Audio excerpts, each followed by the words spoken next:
The effect of World War II on me was profound, I think you could say. I went in as a 17-year-old kid, and actually we went down to join the Navy, my friend and I, but the line was too long, so we joined the Marines instead. But when I came out, I had matured 4 years and had gone in as a boy and come out as a man, I think you could say. I met Sid Phillips about 3 years ago now.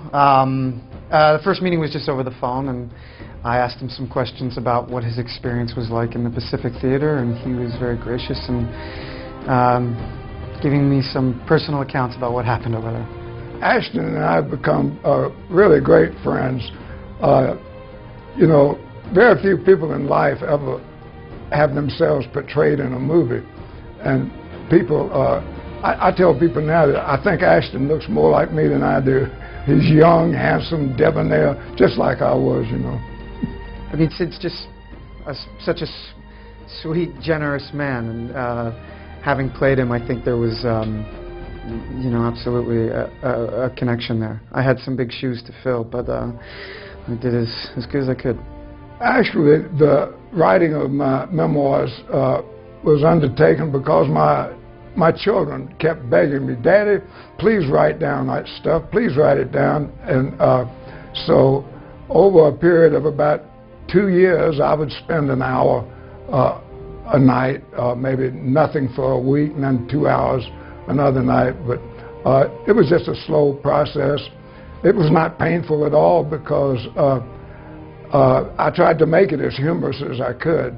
The things that stood out in my mind about World War II were the humorous things. And I noticed whenever the situation became really bad, that Americans will start to joke, wisecrack, carry on conversation, this foolishness, and that impressed me, and it still does.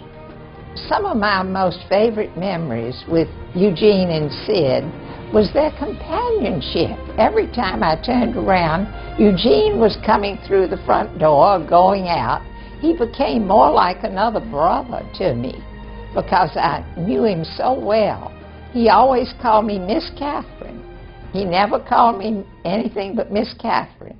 So that was from the time I was 10, 11 years old. But his mother had trained him. He calls his wife Miss Jean. So that was Eugene. He was a gentleman through and through. Well, Eugene and I grew up together, so I can pretty well tell you that he would have some great comments. I'm not sure what they'd be, but he would have some strong opinions. Eugene was one of a kind. Best friend I ever had. When it comes to the effect the miniseries The Pacific will have, our hope is it will have a great effect on the younger generations. Will renew patriotism. They will begin to understand what their fathers and grandfathers and uncles went through. The Pacific Wall was quite different from the wall in Europe. And as you watch the miniseries, this will become very noticeable to you. Personally, I took away a greater understanding and appreciation of what that generation endured in that time of war. I think you know, World War II really defined a generation, and in turn that defined the following generations, which includes me. I think the younger generations will appreciate this miniseries called The Pacific, because it doesn't glamorize war. It shows war as it is. It is full of mundane, boring things that transpire. It is full of fear. It is full of stark raving terror. But I think the younger generation will appreciate it for what the older generation did for them. Almost every man that was in the military, whether Army, Navy, Marines, when they go into basic training, or boot camp they call it in the Marine Corps, as you arrive in camp in your civilian clothes with your long hair, the people that are already there start to shout, "You'll be sorry, you'll be sorry." So I thought it was a great title for a book and adopted it. Each of the main corps actors had to go to a 10-day boot camp where they really prepared us for life as a Marine in the Pacific Theater.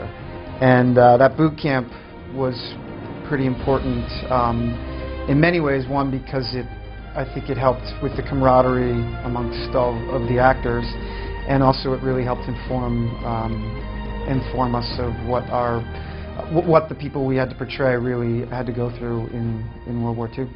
The boys in the Pacific felt like they were kind of overlooked because they had many D-Days. They didn't have just one D-Day.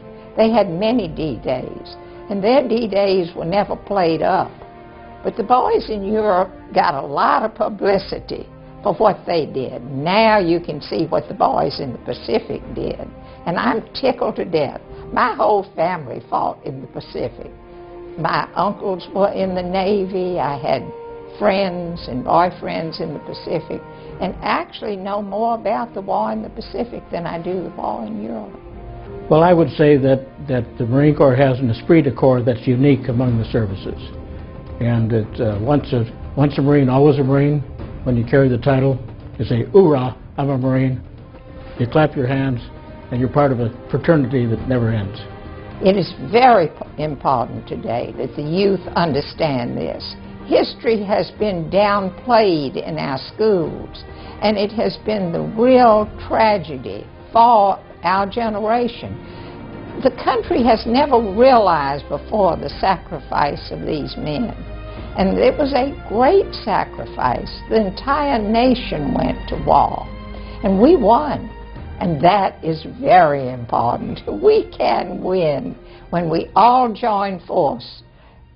America is unbeatable, and this will help seal that thought in their minds and show them what will happen when we do all pull together. I think the older veterans will look at this and understand that their little part that they played during World War II is actually part of a bigger scope. They've seen other movies that glamorized what happened in World War II. This takes it down to the nuts and bolts of what war really was. Well, speaking for my generation of Marines and many subsequent generations of Marines, we are standing on the shoulders of these giants that served in the Pacific of World War II. I grew up reading every word I could find about their exploits and their heroism and the incredible hardships that they endured in doing what had to be done in those years. Yes, I'm thrilled that they produced this, and I hope everybody watches it. We're really excited about the exclusive content to Comcast Digital subscribers as a part of this partnership with HBO and the Pacific. Specifically, we've got the making of the Pacific, which is a nice little vignette with the creators and talking about what led them to making and how we did it, or how they did it, for that matter. We've also got From Band of Brothers to the Pacific, which is really interesting because it's got Steven Spielberg and Tom Hanks talking specifically about what led them from the Band of Brothers miniseries that was so successful to the Pacific miniseries, and what led them to want to do that miniseries. It's also available to our Comcast Digital subscribers. We've got a trailer of the miniseries that is